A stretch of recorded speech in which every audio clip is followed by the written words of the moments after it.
So I decided to make banana pudding cheesecake. It's really good.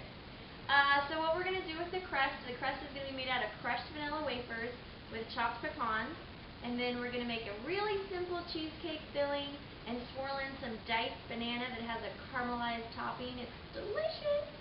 And a meringue topping. Now if meringue scares you, don't be scared. You can always do a whipped cream topping. But let's think a little bit outside the box. Let's push ourselves and let's try for meringue. So let's go ahead and take a look at what we're going to do. Next we're going to start by making the crust.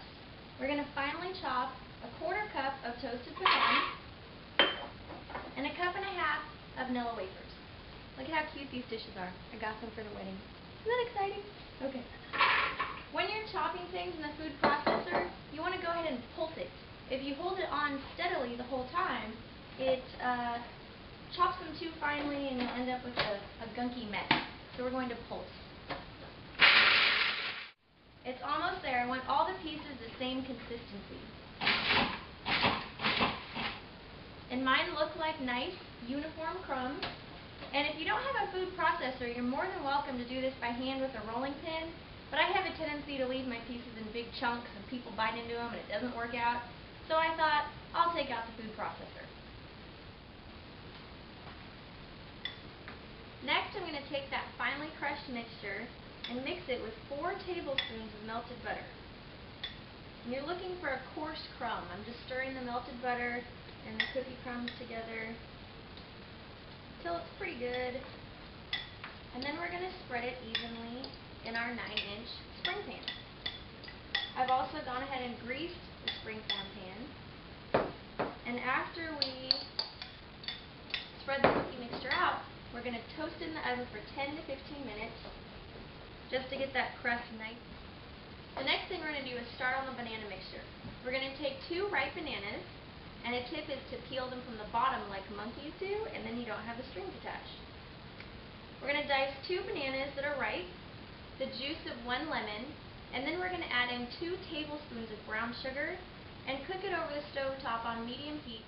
Okay, so we're beginning the filling, and I have my 2 diced bananas on the stove top. We're going to put this on medium-high, maybe medium, we'll go with medium. And I have the juice of 1 lemon.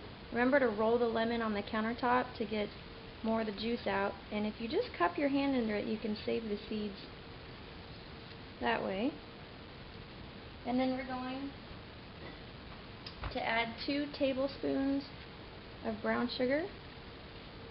That red spot on my wrist is a burn from making the jalapeno cheese grits, so be careful, ladies, they're dangerous. Okay, 2 tablespoons of brown sugar, and we're just heating this until the sugar melts. 1, 2, we'll make those heaping tablespoons. And I'm just going to stir it gently with a spatula until that sugar is melted. The sugar is melted, and we're going to set this aside and start on the filling.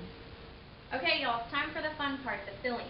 So the first thing we're going to do is mix 3 bricks of Philadelphia cream cheese, and then we're slowly going to add in our eggs and our sugar. This is like a break out the big guns kind of recipe because I got the stand mixer and the food processor all in one recipe. That's the first. So we're going to mix this on medium speed, and it's going to be loud.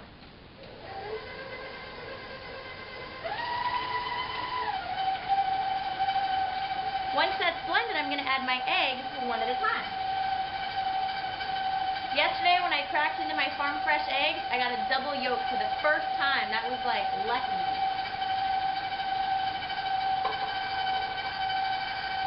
And it is important to mix well after each egg. Every so often you want to go ahead and stop the mixer and scrape down the sides of the bowl with your spatula. Then I'm going to add in a cup of sugar, mixed thoroughly, and a tablespoon of coffee liqueur and 2 teaspoons of vanilla. Then we'll mix that thoroughly. Now comes the really fun part. You can see the crust is cool, and we're going to spoon in our delicious cheesecake filling and then put the bananas on top. And the bananas smell so fresh, and you can smell a little bit of the vanilla and Kahlua liqueur in the cheesecake filling. Then we're very carefully going to spoon in our banana mixture. Can y'all see how beautiful this looks? Mmm. So I'm going to spoon this in carefully on top, and I'm going to carefully and gently just swirl it ever so gently around. And then I'm going to bake it at 350 for about 35 minutes until the cheesecake is set. And we'll see in a little bit. I wanted y'all to see how beautiful this looks before we put it in the oven. I'm just going to gently take a knife and swirl the banana filling into the cheesecake. See how it makes that pretty marbled effect? This is going to be one Easter hit. Okay, now we're going to the oven for 35 minutes. Hey, I had to show y'all how pretty the cheesecake looks. It didn't crack, it came out perfect. So now we're going to start on the meringue. Okay, so for meringue, don't be scared. We're going to add cream of tartar, and that helps stabilize it so that it doesn't separate. We also want to have everything cold, so I have cold egg whites in a cold bowl. And we want to go ahead and put the egg whites, after we made it into a meringue, we want to put it on hot, and then when it goes back in the oven, the heat from the cheesecake will cook the underside of the meringue filling, and that helps keep your meringue from weaving. So now we're going to go ahead and beat our egg whites until they're soft peaks, and we'll show you what that looks like. Don't overbeat them like I did last time, because then they look choppy and gritty and not pretty. Alright, let's go. Start on low and then go to high and add your cream of tartar. About a half a teaspoon. Okay, so you want soft peaks so y'all can see what that looks like. They're going to hold a little bit but not be too stiff. And then we're going to gently spoon it onto our cheesecake filling. And meringue is all about air, so that's why they're fragile. Okay, so now we're going to put it back in the oven for just about 10 minutes, just to brown those tips. Okay, I took it out of the oven, and I want y'all to see how beautiful this is. I took the springform pan off. Ooh, you can see all that caramely chocolate, banana goodness. It's good. So I cut myself a little piece, and I already had a taste, but I'll taste it again on camera. It's pretty good. Mmm. This is so good. It's actually not as heavy as you'd think it would be. I think it's going to be perfect for Easter. Well, I hope y'all enjoyed my fancy banana puddin cheesecake with the meringue topping, which y'all can do with whipped cream. So thanks for watching. My name's Katie Hodges, and I hope I see y'all next week. Have a good night.